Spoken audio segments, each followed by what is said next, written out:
आइए श्रीमद् भागवत जी में दशम स्कंद का 35वां अध्याय।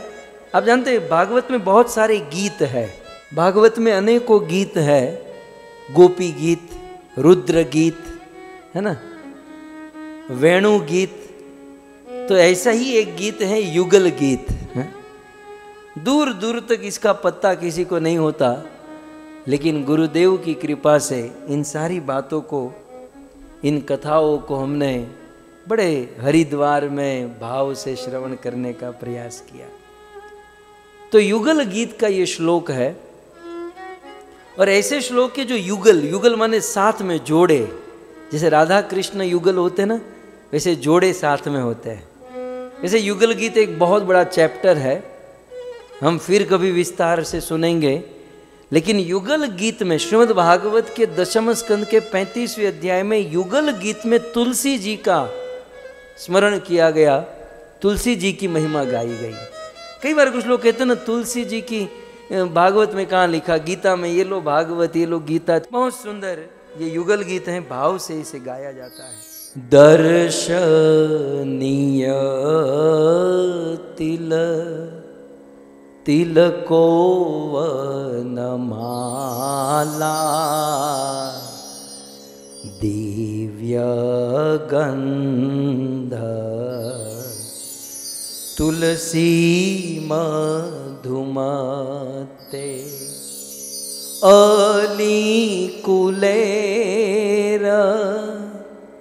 लघु गीतम अभीष्टम आद्रियनयरहि संधीत वेणु सरसी सारस हंस विहंग चारु गीतारित चेतस एत्य हरिमुपासत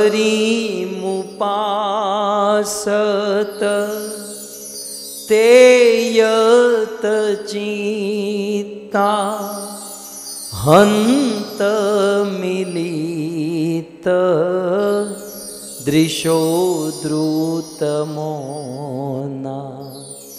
दर्शनीय तिलको वनमाला दिव्य गंध तुलसी मधुमते। युगल गीत है ये गीत गोपियां गा रही हैं, और गोपियां गाते हुए कहती हैं दर्शनीय। वास्तव में इस दुनिया में देखने लायक यदि कोई है तो ये है, इस संसार में देखने लायक कोई है तो ये है। क्या है? तो दर्शनीय तिलको वनमाला, भगवान श्री कृष्ण के ऊपर जो तिलक लगा है वो तिलक देखने लायक है, और वनमाला, कृष्ण के गले में वैजंती 5 रंग के फूलों की जो माला है वो देखने लायक है। और अब गोपियों ने तुलसी जी को याद किया। अब देखो, तिलक के लिए एक शब्द, वनमाला के लिए एक शब्द, अब तुलसी जी के लिए पूरा श्लोक। इसमें भी तारतम्य है ना, महिमा है। वहां गीता में भी तुलसी को पहले याद किया, पत्रम तुलसी पत्रम पुष्पम फलम तोय। तो क्या कहते हैं, तुलसी जी का विशेषण देते हुए कहते हैं दिव्य गंध तुलसी मधुमत्ते। दर्शनीय, वास्तव में देखने लायक यदि कोई है तो भगवान श्री कृष्ण के चरणों में दिव्य गंध वाली तुलसी लगी हुई है, और उस तुलसी की गंध से मधु भंवरे मत्ते मदमस्त हो रहे हैं। उस तुलसी की दिव्य गंध से भंवरे मत्ते मदमस्त हो रहे हैं। और अली कुले लघु गीतम अभीष्टम, और उस तुलसी की गंध से भंवरों में भी भक्ति का संचार हो गया है, और वे भंवरे मधु गीतम, सुंदर गीत गा रहे हैं। और उस गीत गाते हुए भंवरों के साथ आद्रियन अरही संदीत वेणु भगवान श्री कृष्ण बांसुरी बजा रहे हैं। ठीक है, ये सिचुएशन है। पहले श्लोक में सिचुएशन और दूसरे श्लोक में ये सिचुएशन देखकर क्या हो रहा है इसका वर्णन है। तो सिंपल सा अर्थ मैंने कहा कि हे सखी देखो तो सही, देखने लायक तिलक वनमाला, श्याम सुंदर की तिलक वनमाला और ये सुंदर चरणों में सुगंध वाली तुलसी जिसमें भंवरे मंडरा रहे हैं, मतवाले हो रहे हैं, गीत गा रहे हैं और उससे श्याम सुंदर वेणु बजा रहे हैं।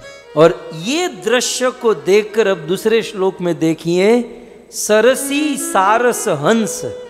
सरसी माने सरोवर में सारस पक्षी होते हैं, हंस पक्षी होते हैं। ये सब